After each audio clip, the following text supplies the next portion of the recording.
నా ప్రియమైన హిందూ సోదరులారా, మీరెందుకు పీర్ల పండుగ చేస్తున్నారు? ఒక్కసారి మీరు ఆలోచించండి.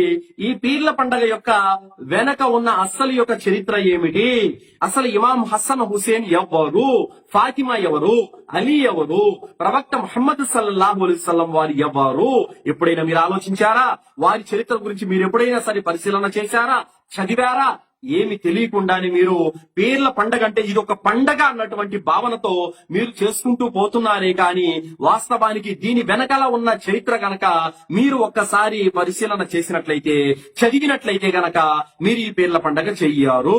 ఈ మాట ఎందుకు చెబుతున్నామంటే సోదరులారా, మనము చాలా పల్లెలకు వెళ్లి అజ్ఞానపు ముస్లింలారా మీరెందుకు ఈ పీర్ల పండగ చేస్తున్నారు, చెయ్యకండి అని చెప్పినప్పుడు, అయ్యో మేము మా మౌలానా గారు చెప్పినప్పటి నుంచి మేము మానేశాము, ఈ పీర్ల పండగ జోలికి మేము వెళ్ళటం లేదు, ఈ పీర్ల పండుగలో మేము పాల్గొనటం లేదు, అయితే మా ఊర్లో ఉన్నటువంటి హిందువులు మేము చేయకపోయినా వాళ్ళు చేస్తున్నారు, మేము నిలబెట్టకపోయినా వాళ్ళు నిలబెడుతున్నారు, మేము చందా రాబట్టకపోయినా వాళ్ళు రాబడుతున్నారు, వాళ్ళు మానటం లేదు అని కొందరు సమాధానం చెప్తే, మరికొందరు అంటున్నారు, అయ్యో మేం చేయడం లేదండి, మా ఊర్లో రెడ్డి గారు ఉన్నారు, ఆయన జరిపిస్తున్నారు ఇదంతా అని చెప్పేసి అంటున్నారు.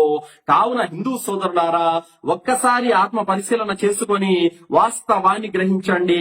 అసలు పీర్ల పండగ వెనక ఉన్నటువంటి వాస్తవం, మొహర్రం 10వ తేదీన కర్బలా మైదానంలో ఏమి జరిగిందో మీకు గనక వాస్తవం తెలియాలంటే ఈ వీడియో కింద నేను ఇమాం హసన్ హుసేన్ రదియల్లాహు అన్హు యొక్క చరిత్ర, కర్బలా మైదానంలో జరిగినటువంటి చరిత్ర గురించి మీకు పూర్తి సమాచారం ఈ వీడియోలో ఉంది, మీరు తప్పనిసరిగా చూడండి.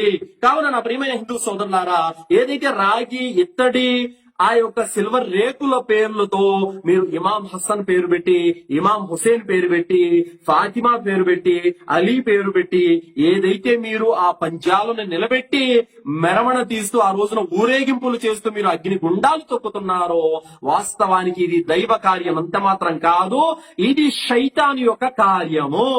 వాస్తవానికి మొహర్రం 10వ తేదీన కర్బలా మైదానంలో ఇమాం హుసేన్ రదియల్లాహు అన్హు వారి యొక్క మరణం ఎంత భయానకంగా జరిగిందో, ఎంత భయంకరంగా జరిగిందో మీకే గనక తెలిస్తే మీరు బాధపడతారు, మీరు ఈ సంబరాలు జరుపుకోరు. అలాగని చెప్పి ఆయన మరణాన్ని గుర్తు చేసుకుంటూ ఏడవటము, దుఃఖించడము, శోకాలు తీయడం కూడా ఇస్లాంలో నిషేధమే. కావున నా ప్రియమైన హిందూ సోదరులారా, మీకు సంబంధం లేనటువంటి దాన్ని మీరెందుకు చేస్తున్నారు?